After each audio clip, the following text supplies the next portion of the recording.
Assalamualaikum. Assalamualaikum. Bagaimana kabarnya saudara? Masih ada semangat? Berikan kembali yang bagi nama Tuhan.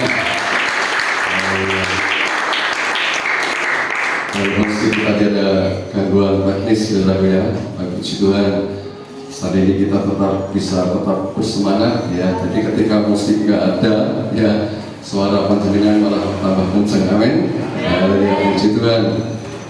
Mari Bapak Ibu Saudara kasih dalam Tuhan, kita sudah menaikkan doa pujian kepada Tuhan. Saatnya kita akan sama-sama menikmati kebenaran firman Tuhan. Tentunya kita akan siapkan seluruh kehidupan kita supaya firman Tuhan bisa memberkati di dalam kehidupan kita semuanya. Saudara siap diberkati Tuhan? Haleluya, puji Tuhan. Hari-hari ini kita masuk dalam suasana pencurahan Roh Kudus, Bapak Saudara. Sudah 2 hari ini di gereja kita diadakan untuk doa pencurahan Roh Kudus, Bapak Saudara. Jadi ini memang penting sekali ya, menyangkut bagaimana kehidupan kita ini supaya bisa dituntun atau dibimbing oleh Roh Kudus. Amin saudaraku ya. Oleh karena itu mari kita akan terus menyiapkan seluruh kehidupan kita sehingga Roh Allah atau Roh Kudus itu benar-benar menuntun, membimbing, mengarahkan sepanjang jalan hidup kita. Karena Roh Kuduslah yang memberikan jaminan di dalam kehidupan kita semuanya. Puji Tuhan Bapak Saudara. Kita akan belajar kali ini dari Kisah Para Rasul pasal yang kedua. Kisah Para Rasul pasal yang kedua. Kita akan baca dari ayat 41 sampai 47.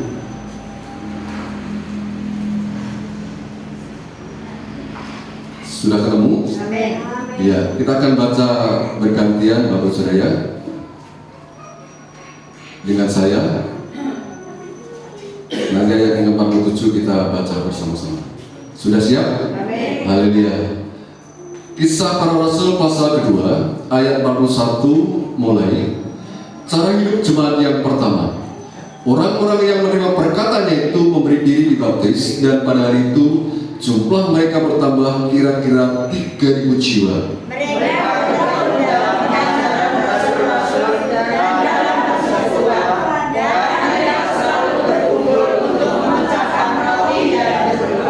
Maka ketakutanlah mereka semua, sedang rasul-rasul itu mengadakan banyak mujizat dan tanda.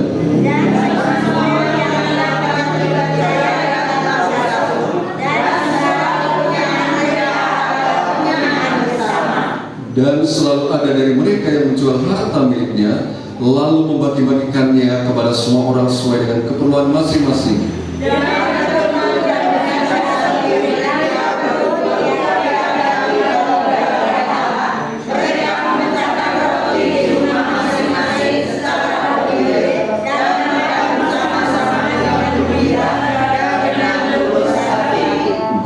Bersama-sama 2, 3 sambil memuji Allah dan disukai semua dan tiap-tiap hari Tuhan menyerahkan hikmat mereka dengan orang yang diselamatkan. Amin. Puji Tuhan. Bapak Ibu Saudara yang terkasih, ya, ini adalah kehidupan bagi orang Kristen, ya, mula-mula ketika mereka sudah menerima Roh Allah atau Roh Kudus di dalam iman mereka. Perubahan secara drastis sangat terjadi di dalam iman mereka, Bapak Saudara. Ya, kita bisa melihat nanti di sini, dan kita juga bisa belajar dari kehidupan jemaat yang awal ini, ya, supaya kita juga bisa mempraktekkannya ketika Roh Allah atau Roh Kudus itu bekerja di dalam iman kita semuanya. Amin. Saudara siap mengalami perubahan? Ya. Nah, kita bisa melihat di sini Bapak Saudara, bagaimana Roh Allah ini bisa bekerja secara luar biasa sehingga bisa mengubahkan sikap hidup mereka, ya, yang tadinya mereka mungkin biasa-biasa saja Bapak Saudara. Tetapi ketika Roh Allah sudah melawan mereka, Roh Allah sudah menjamah mereka, mereka mengalami perubahan secara luar biasa sehingga nama Tuhan ditinggikan, dipermuliakan. Amin. Haleluya. Nah, kita melihat dari awal, ya, di ayat 41 Bapak Saudara, ya, di situ ditulis orang-orang yang menerima perkataannya itu memberi diri baptis, dan pada hari itu jumlah mereka bertambah kira-kira 3.000 jiwa. Saudara, kita bisa melihat di sini secara kuantitas, secara jumlah orang yang percaya pada Tuhan ini mengalami penambahan yang secara luar biasa, secara besar. Kalau bahasa sekarangnya signifikan gitu saudara, secara drastis. Ya.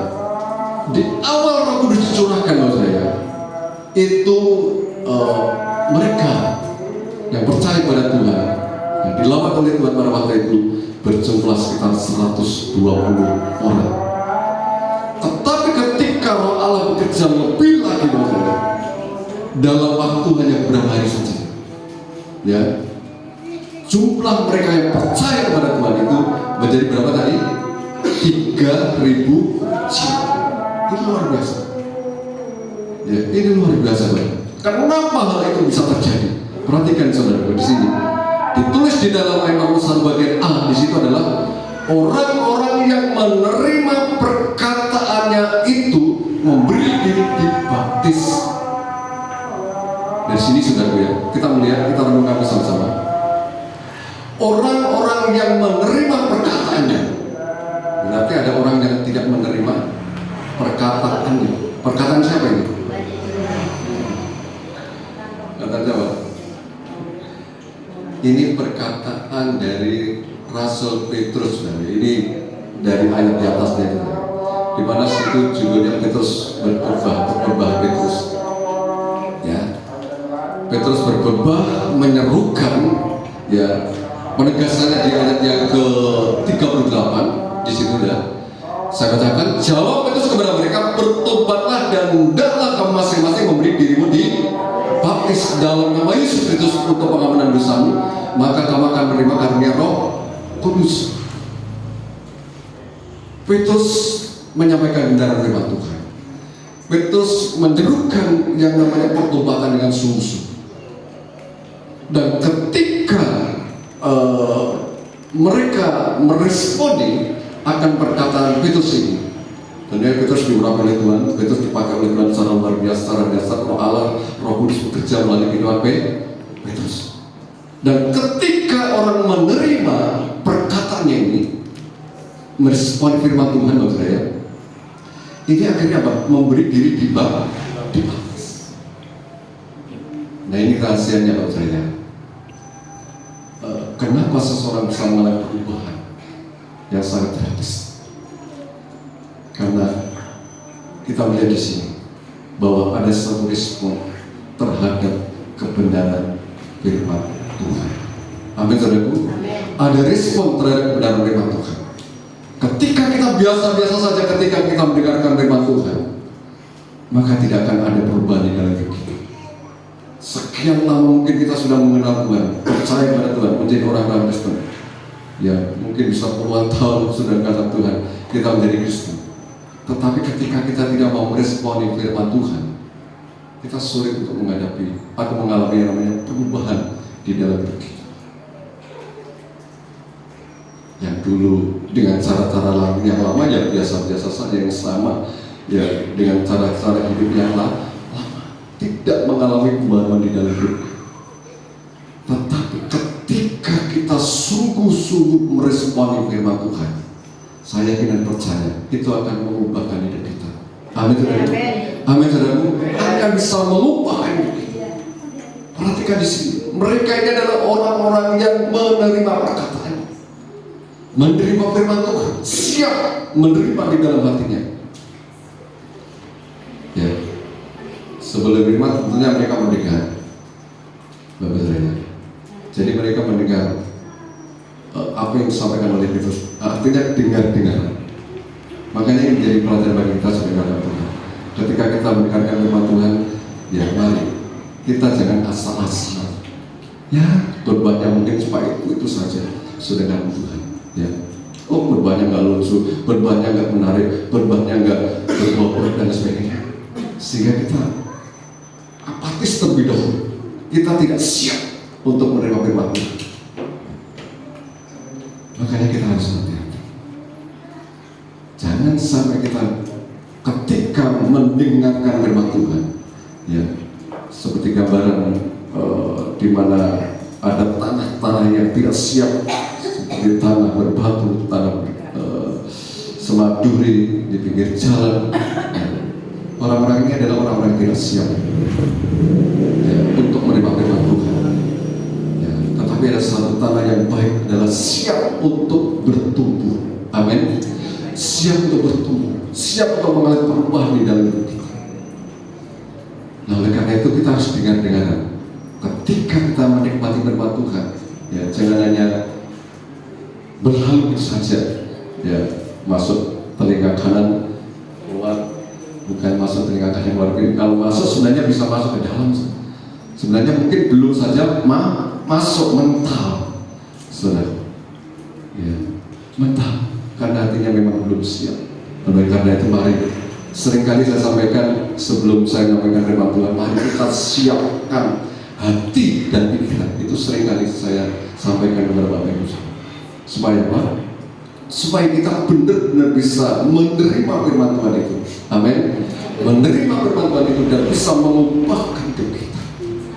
Amin, saudaraku. Orang-orang ini, bangsa saya, ini menerima perkataan Petrus, yang dipakai oleh Tuhan secara luar biasa. Sehingga yang terjadi, mereka memberi diri di bab, sehingga yang tadinya hanya berjumlah sekitar 120 orang dalam beberapa hari saja, sudah lihat, terjadi perubahan yang sangat drastis. Berjumlah menjadi 3.000 jiwa.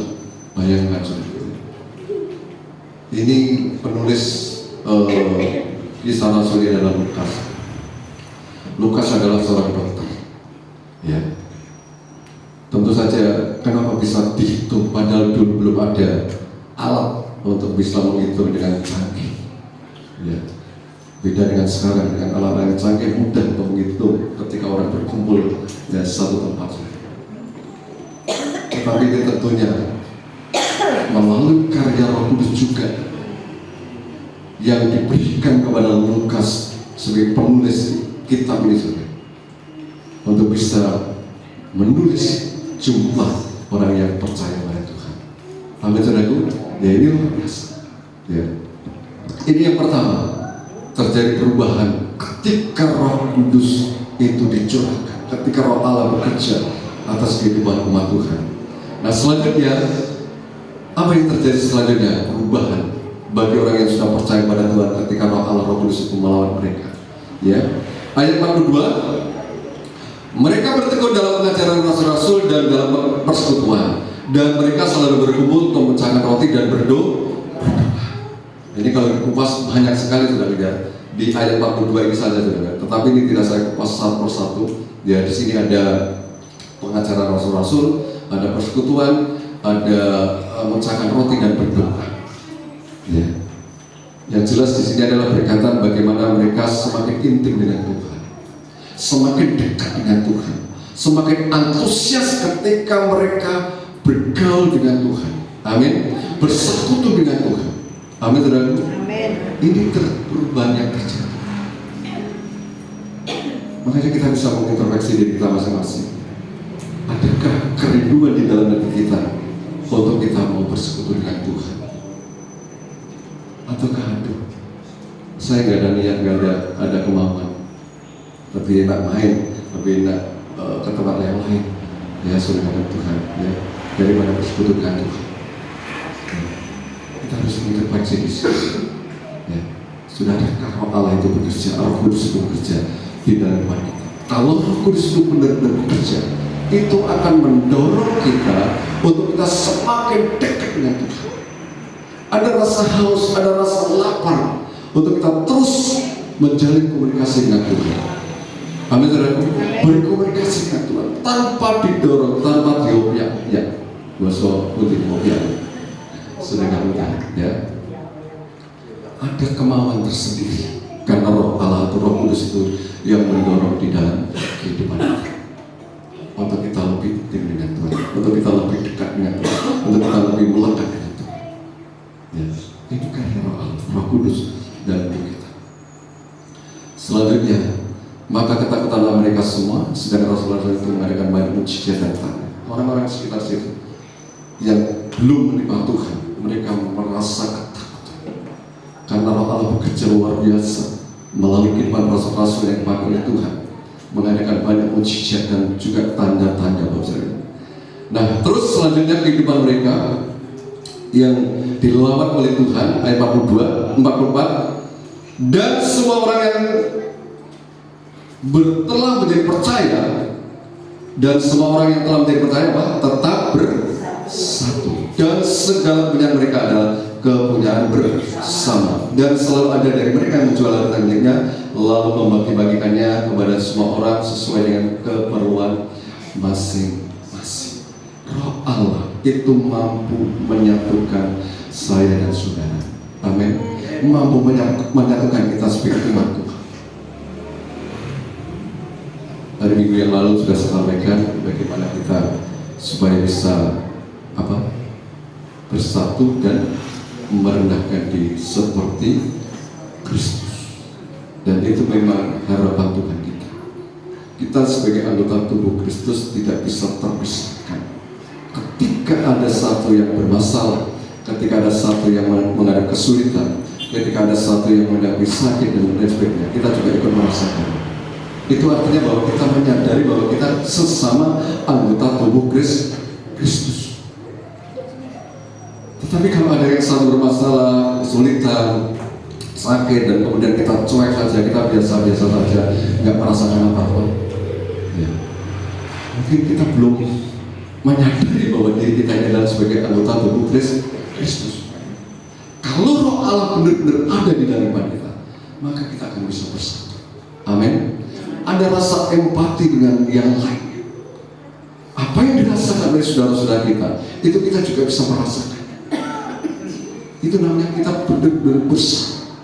Sebagaimana yang dilakukan, yang dialami oleh murid-murid Tuhan pada waktu itu. Orang-orang yang sudah percaya pada Tuhan pada waktu itu, mereka tetap bersatu. Tidak ada yang merasa lebih, tidak ada yang merasa kurang, tidak ada yang merasa disendirikan, atau tidak ada yang merasa ditonjolkan. Tidak ada. Mereka saling merendahkan diri satu dengan yang lain. Mereka saling menopang, saling membangun, saling menguatkan, saling mengisi. Amin. Itu yang terjadi. Karena apa? Roh Allah bekerja. Roh Allah bekerja di dalam kehidupan mereka semua, Bapak Saudara.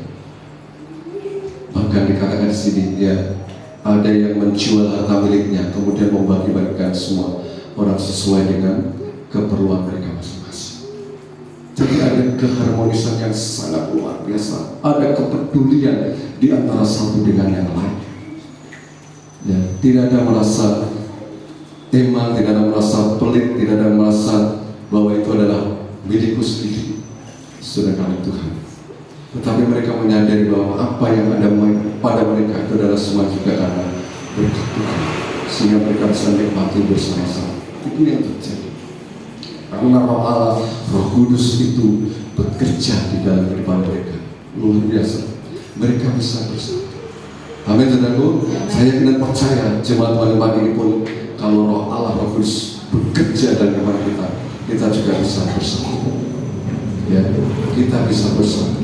Kita bisa saling menopang, menguatkan, meneguhkan, memperlengkapi di antara satu dengan yang lain, saling menghibur, Bapak Ibu Saudara Tuhan, saling mengingatkan. Ya, ketika ada satu yang lemah, Bapak Ibu Saudara saling dikuatkan. Nah, ini yang terjadi.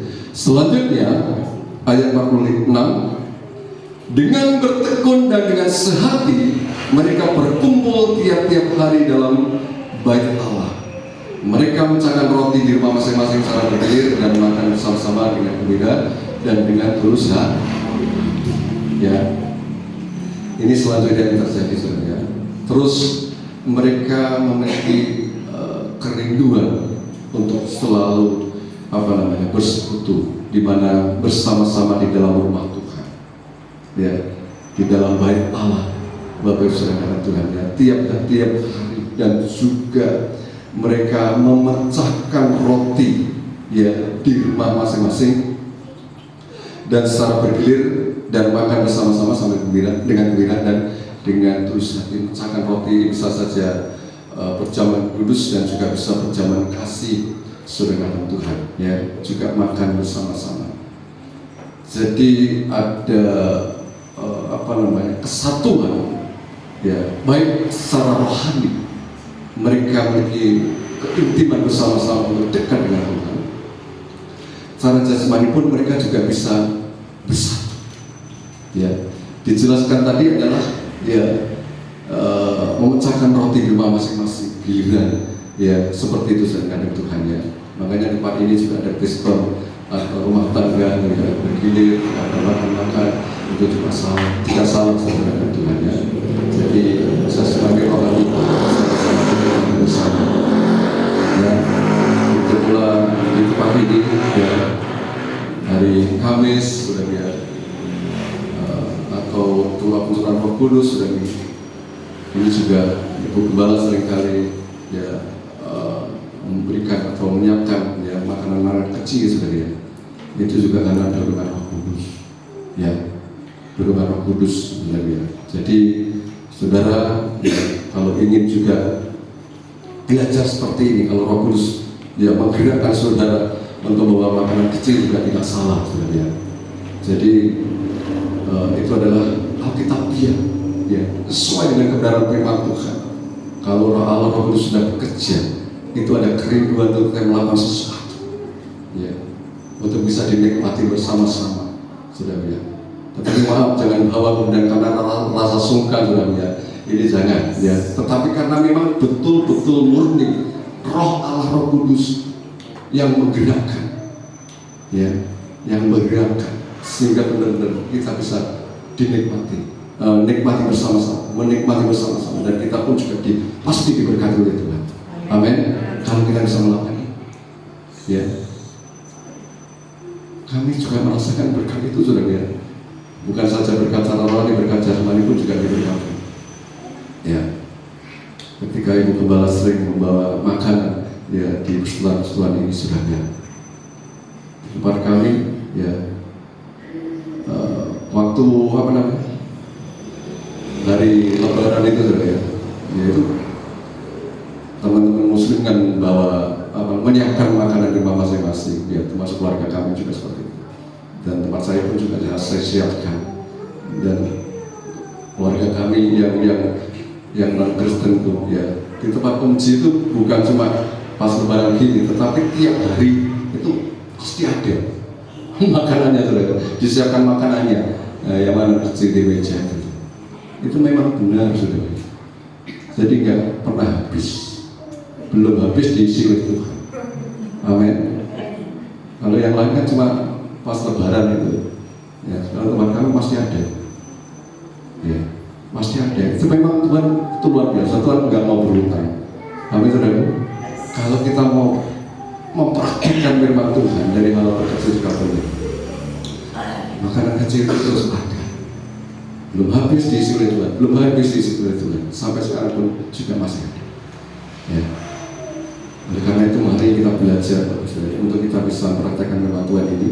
Kalau memang Roh Allah bekerja dalam kita, ya, di mana dijelaskan di sini mereka ini saling memperhatikan, saling mengisi, saling menguatkan, dan mereka bisa bersukacita bersama-sama, bergembira bersama-sama, menikmati perjamuan baik secara rohani maupun secara jasmani. Ya, bukan berarti pesta tidak. Ya. Mereka bersukacita karena Roh Allah bekerja dalam mereka. Ini yang terjadi. Oleh karena itu mari Bapak Saudara Tuhan, ya, kita terus mau menyiapkan hidup kita supaya Roh Allah ini benar-benar bekerja dalam kita sehingga sanggup untuk mengubahkan sikap hidup kita sebenarnya. Nah selanjutnya ayat 47, sambil memuji Allah, dan mereka disukai semua orang, dan tiap-tiap hari Tuhan menambahkan jumlah mereka dengan orang yang diselamatkan. Saudara, ayat 47 bagian A ini sambungan dari 46, yaitu untuk tetap bersukacita di dalam Tuhan, ya, mempermuliakan Tuhan, meninggikan Tuhan, ya. Dan selanjutnya di bagian B itu adalah disukai semua orang. Artinya apa? Kita bisa menjadi berkat bagi orang lain. Amin. Kita bisa menjadi berkat bagi orang lain. Ketika Roh Kudus di dalam iman kita bekerja dengan bukan dengan kekuatan kita sendiri, ya, supaya bisa kita menjadi saksi orang lain, bisa menjadi berkat bagi orang lain. Tidak, saudara. Tetapi karena Roh Allah yang bekerja, maka dengan otomatis kita akan bisa menjadi berkat bagi orang lain melalui sikap kita, kehidupan kita, perbuatan kita, perkataan kita, dan lain sebagainya. Juga kebersamaan kita, saudara, ini bisa menjadi berkat bagi orang lain, disukai oleh semua. Ini harapan kita, sasaran kita, saudara, supaya nama Tuhan ditinggikan, dipermuliakan. Amin. Amin. Ya. Saudara Tuhan, ya. Kita harus bisa sampai ke sana. Jangan sampai kehidupan kita menjadi mempermalukan nama Tuhan. Ya. Tetapi hidup kita harus benar-benar bisa menjadi berkat bagi banyak orang. Amin, saudaraku. Ya. Ini ketika Allah bekerja, ketika Roh Kudus bekerja di dalam setiap iman kita. Dan lebih lagi di situ, di bagian terakhir di situ adalah tiap-tiap hari Tuhan menambahkan jumlah mereka dengan orang yang selamat. Terus terjadi penambahan orang-orang yang percaya pada Tuhan, orang-orang yang mengenal pada Tuhan, orang-orang yang menyerahkan hidup mereka kepada Tuhan.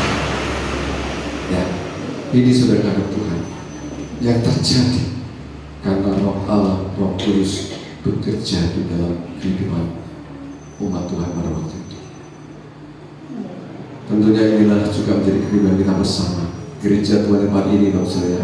Tentunya kita tidak akan terus stagnan atau berjalan di tempat, ya. Tetapi kita harus bisa mengalami yang namanya perubahan di dalam hidup kita. Amin, saudara, akan mengalami perubahan dalam hidup kita.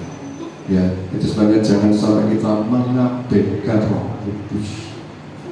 Jangan mengabaikan Roh Kudus, karena Roh Kudus adalah kunci untuk membawa kita mengalami keberhasilan, baik kehidupan kita secara pribadi ataupun juga di dalam pelayanan kita, ya, ataupun dalam pelayanan kita. Nah, oleh karena itu mari saudara Tuhan, ya, saya menghimbau ya kepada Bapak Ibu Saudara semuanya untuk bisa mempersiapkan Bapak Ibu Saudara semuanya, ya, dipenuhi oleh Roh Kudus. Ya, namanya dipenuhi adalah menguasai seluruh hidup kita. Amin, saudara. Menguasai. Hari-hari ini Roh Kudus sudah ada di dalam iman Bapak Ibu Saudara. Sudah ada. Ketika kita mengenal percaya pada Tuhan, Roh Allah itu sudah ada dalam iman. Tinggal kita bagaimana bisa bekerja dengan Roh Allah atau Roh Kudus. Ya, kalau kita tidak mau bekerja sama, ya Roh Kudus tidak memaksakan diri. Ya, makanya hanya ada saja, tetapi tidak bekerja. Tetapi kalau kita mau bekerja sama, Roh Allah akan bekerja. Makanya perlu dipenuhi supaya untuk menguasai hidup kita. Amin, saudaraku. Untuk menguasai seluruh kehidupan kita, untuk mengendalikan seluruh kehidupan kita, untuk menuntun perjalanan hidup kita. Ya, sehingga kita tidak mudah melakukan perkembangan kita sendiri. Kemarin saya sudah sampaikan, ya, renungan firman Tuhan bahwa Roh Kudus itu menuntun kita ke arah yang tepat. Ya, kita jangan berpikir kalau kita melakukan hal-hal yang rohani itu adalah selalu sesuai dengan firman Tuhan, belum tentu. Ini mungkin kontras. Masa melakukan hal yang rohani tidak sesuai dengan firman Tuhan? Maksudnya tidak sesuai dengan kehendak Tuhan. Ya. Jadi ketika kita melakukan hal-hal rohani itu belum tentu sesuai dengan kehendak Tuhan. Kemarin sudah saya sampaikan bagaimana Paulus dan Silas itu akan memberitakan Injil di satu tempat. Mereka dihalang-halangi oleh Roh Kudus, tolak oleh Roh Kudus, tidak diizinkan oleh Roh Kudus. Kenapa? Karena Tuhan atau Roh Kudus punya misi yang lain untuk bisa memberitakan Injil ke tempat yang lain, ke tempat orang-orang yang lebih membutuhkan, istilahnya yang lagi darurat, seperti itu. Makanya bagus saya, mari sebelum kita bertindak, sebelum kita melakukan sesuatu, ya kita harus tanya Tuhan. Walaupun itu yang kita lakukan dalam hal-hal yang rohani, kita harus tanya sama Tuhan, benar nggak ini Tuhan? Saya diizinkan enggak oleh Tuhan? Ya, saya melakukan itu. Ya. Makanya kita harus tahan sama Tuhan. Ya. Jadi kita harus minta bimbingan itu, karena Roh Allah itu Roh Kudus yang membimbing dan menuntun kita ke arah yang tepat, supaya kita bisa melakukan sesuatu yang benar-benar sesuai dengan kehendak Tuhan. Amin, saudaraku.